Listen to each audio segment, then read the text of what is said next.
Hey everyone, welcome to our podcast, This Is My Story, where we talk about the weird reality of rad. If you're one of our loyal listeners, welcome back. If you're new to our podcast, be sure to check out our welcome info episodes, which are episodes 1 and 2 on our channel. So you can get properly introduced to what reactive attachment disorder is and the therapeutic parenting techniques our parents talk about here on our podcast. So either way, it is great to have you join us here today. This podcast is all about interviews with parents, kids, and professionals who come together to share their stories with us on a wide range of their experiences, anything from their craziest happenings to their journeys through foster care and adoption and finding out about therapeutic parenting, and a lot of kids come and tell their healing stories. Today is Tuesday, May 26th. You're listening to episode 13. This is the second part of the interview we did with Jennifer. So if you haven't listened to the first part, head to our channel and listen to episode number 12 that we did last week. So today we're doing a Q&A session with Jennifer, and she shares with us all kinds of great information about what it's like being a grandparent, how they have done respite care, how they've set up their home, and what they do to help support their kids throughout this healing journey that they're all on. So I'm excited for it. There's some great information coming up, so let's get into it.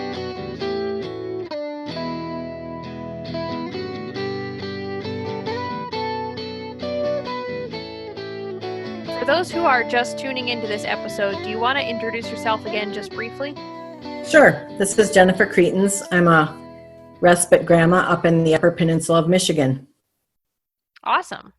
So we did a previous episode where we had you tell some of your story of your journey with your grandson.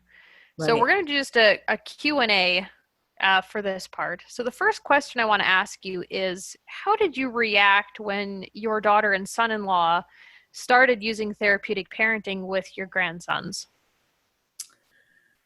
Well, it was a little strange, to say the least, when we would see him doing a strong sit, sitting folded Indian style up against a wall. But, once we started reading about RAD and therapeutic parenting, it made sense. And we supported them 100%.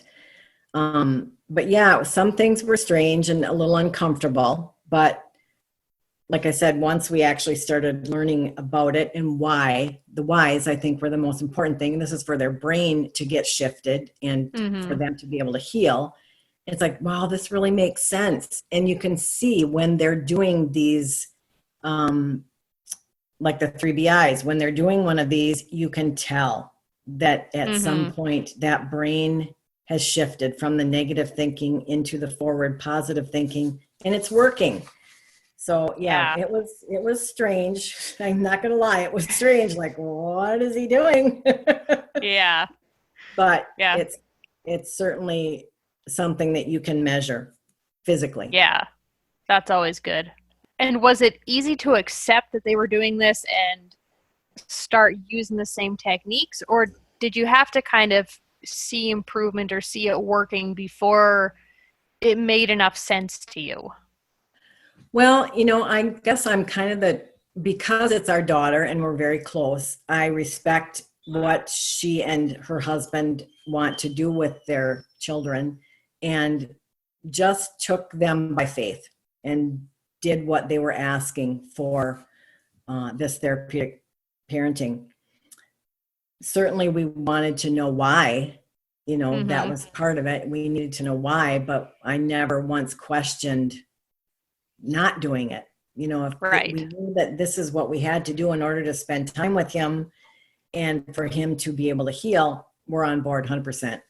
And, that's the stand we took, Yeah. We need more grandmas like you. Well, maybe this will help. So with all of that, and I know you had mentioned in the previous episode, not being able to have the big family gatherings that you're used to. And I'm sure you don't get to do all kind of the fun grandma stuff that, you usually get to. What's been a big challenge with that? Well, I think that's part of it, not being able to have those whole family get-togethers. We have, 5 grandchildren from our son and daughter-in-law. So when we would get together as a family, there'd be another 7 people involved in things. But, we've just kind of taken that as a back seat because it's so important for him to heal. And that's got to be the number one focus and goal. And we respect our kids enough to support them in that. So I think that, and another challenge that we face, Karen, is that some of the other family members don't really understand it and haven't taken the time to really understand RAD and what therapeutic parenting is. And because of that, that's kind of been a challenge in and of itself. I've gotten my hairs on the back of my neck raised a few times and kind of put on my shield and warrior, helmet because someone isn't understanding it. So right. I guess because I have taken the time to delve into it further, the ones that haven't, it's upsetting. So right. for myself to tell other family, siblings, grandparents, learn about RAD, learn about therapeutic parenting so that you can understand it and help support that family, because that's the most important thing there is. Exactly. Yeah. And you do live close to them, so you're with them quite often. What are some things you do to keep communication open between you and the parents to avoid any triangulation or manipulation? That one's easy because my daughter and I talk on the phone just about every day, if not every day. And typically, if we haven't seen them within the week, I'll either invite ourselves down there for coffee or a meal, or we'll say, hey, we've got something to bring down. When's a good time to bring it down? So that we get that time as a family to sit and just kind of observe. We're visiting with our daughter and son-in-law, but as they're parenting, we're watching and listening to what they're saying. And that keeps us in the loop on any challenges that have arisen, lately that we weren't aware of. But she's really good about keeping us informed on everything that either has happened or what they're doing. And so I've already seen that when I have him here and I'll mention something that's happened in the last week. How do you know that? I said, Grandma knows everything. Grandmas are smart people. Yeah. So that's a good thing to, keep in the loop on all that stuff. So that's helped. Yeah. Oh, that's great. Yeah. And I'm sure having a close relationship with your daughter has helped that you trust what she says and she trusts what you say about situations. Right. Yeah. And it probably is easier with mother and daughter than it would be mother and son. I think, mother and daughters have probably a closer relationship, but regardless, keep the grandparents in the loop if you want to have good respite care from them, because that's going to help. It's just going to help them be able to do it better. Yeah, definitely. And so kind of tying into that, what are some of the ways that you support your family while they're on this journey? I know it's really hard for parents for a lot of different reasons. Yeah, I think the biggest thing is the time that we don't get to spend together anymore, because they're just doing everything they can to keep their head above water and get this kid healing. So just those phone calls that we have, just listening, supporting, letting them know that they're doing a great job. And also when we're there, we praise those parents in front of the kids, because that's so important that those kids realize they've got the best parents in the world and the best cooks and the best bakers. And, Exactly. We bring down little treats here and there when we can. And I typically call her if I'm going to town, because we live about a half an hour out of town. I'll call or text her and ask her if she needs me to pick anything up for her. Just kind of lighten the load if I can in some of those areas. So just trying to be as supportive as we can and keep them positive and motivated, so they know they're not on an island. Exactly. That's what it feels like sometimes. I'm sure it does. Yeah. Yeah. Okay, and then slightly different topic. What are some challenges in using therapeutic techniques with your grandchild?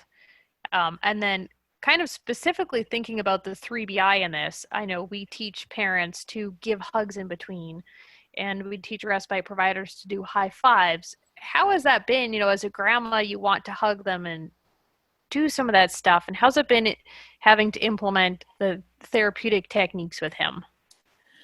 Well, in this particular instance, it's been a little bit even more challenging because we're not able to do hugs or high fives.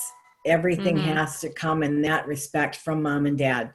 He still isn't healed enough to be able to get any of those physical contact things from grandparents. But we do good job. If he's done something, if he's completed his task, whatever it might be, he'll get the good job, you know, affirmation.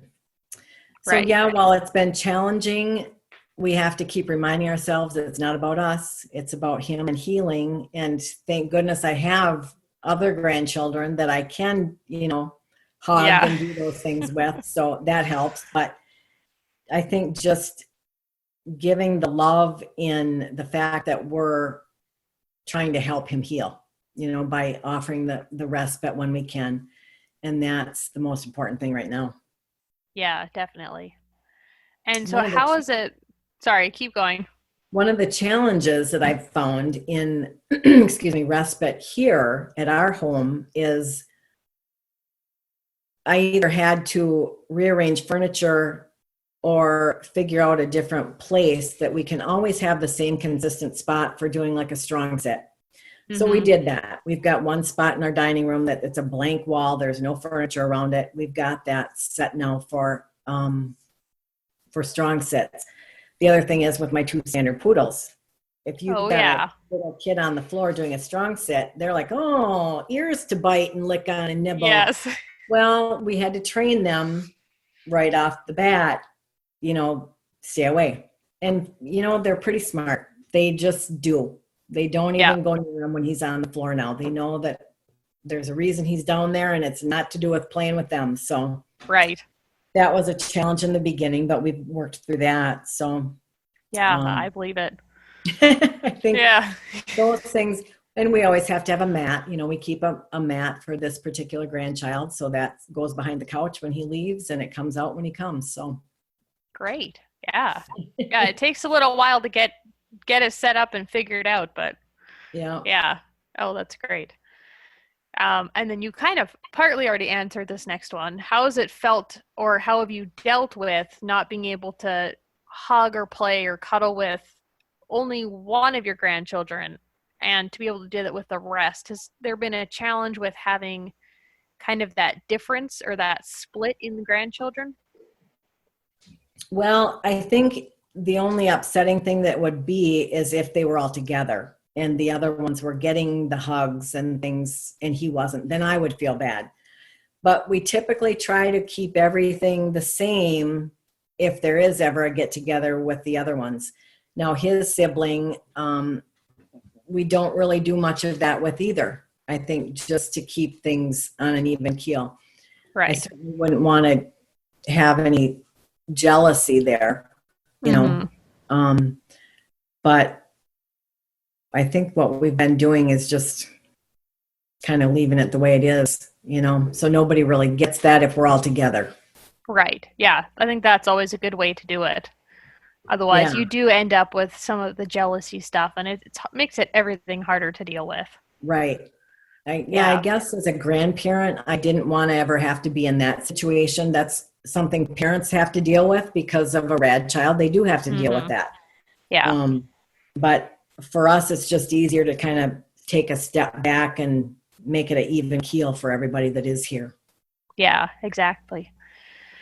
And so, for other grandparents who are going through a similar situation, they have, one or more grandchildren with RAD, what's something that you would want them to know or advice that you would have to give them?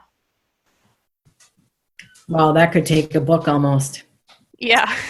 I think the most important thing that I can tell other grandparents is learn as much as you possibly can about reactive attachment disorder and therapeutic parenting. Get on board with your kids so that you're their backup, your booster, whatever they need to help them to help their child heal. That's the most important thing you can do. And then Yeah. once you're able to do that, don't be afraid to help.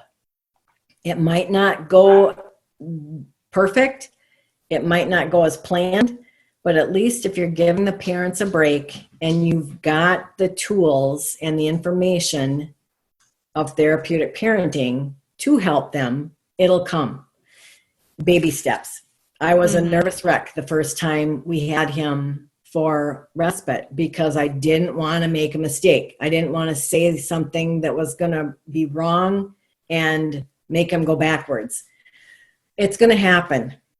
But the more you do it, the easier it becomes. And the responses, the reactions that you have become a little bit more comfortable. It's not like having another grandchild. It's not. Mm-hmm. But at least if you're able to help your kids, that's helping the family, and that's huge for them.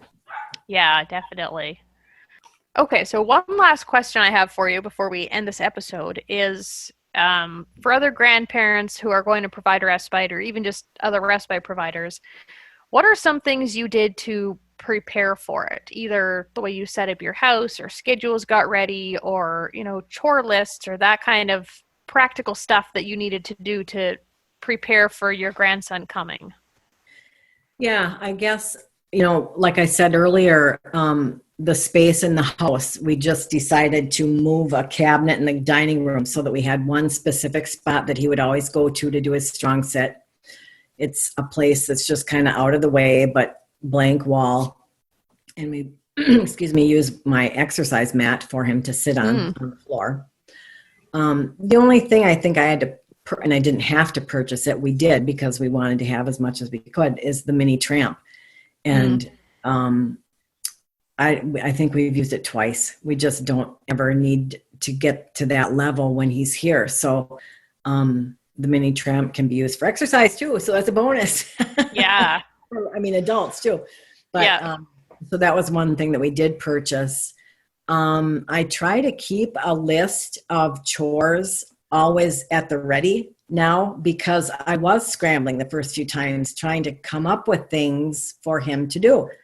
I guess I didn't want to have him clean floors that were already clean, which was dumb. I could have, but that was one of the things that I've learned over the course of the last 6 months, to always have a list ready. And like we've talked about earlier, the bathroom can be the floor cleaned, the kitchen, the floor cleaned. It doesn't matter if it's just been done 2 days ago. He didn't know that. Exactly. Yeah. And fortunately with us having a hobby farm, there's lots of things to be cleaned. Oh, we yeah. can go to the barn and find lots of things that need to be cleaned. So I've learned to be aware of those things and then make a list. And I do. I've got a list out in the barn. Sometimes I have a list started in the house, but now I pretty much just have him do the same things when he is here. So those have helped too. Yeah, that sounds like kind of the good basic parts to get started with.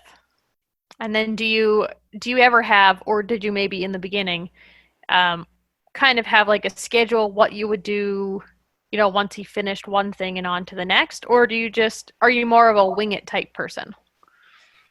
Yeah, I think we kind of wing it because you never know, depending on the day, where his brain's at.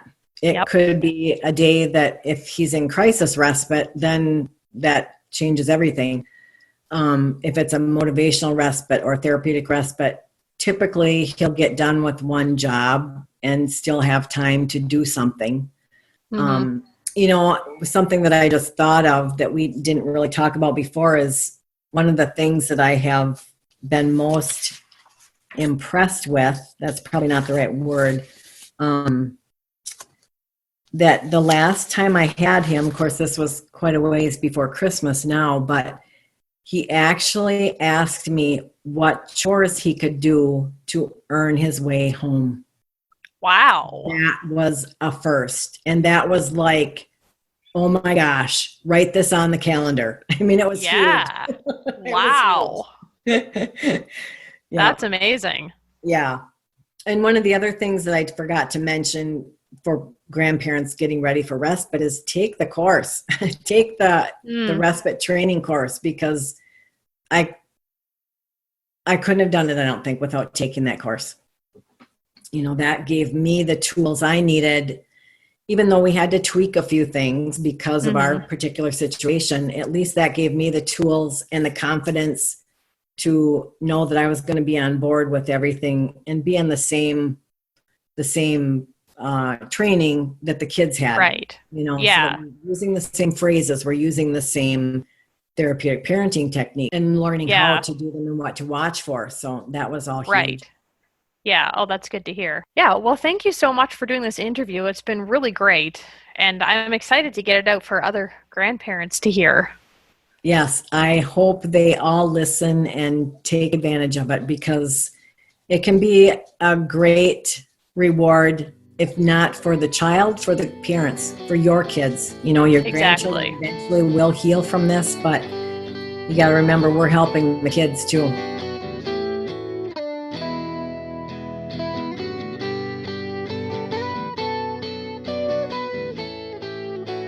All right, that brings us to the end of our interview with Jennifer. This was the second part. So as I mentioned, if you haven't listened to the first part, head to our channel and listen to episode 12, which is where she tells her story about life with a grandson with reactive attachment disorder. A couple things that Jennifer mentioned. She talked about our 3BI program, which is our brain-based behavior intervention. And you can get information about that on our website, theradishranch.org.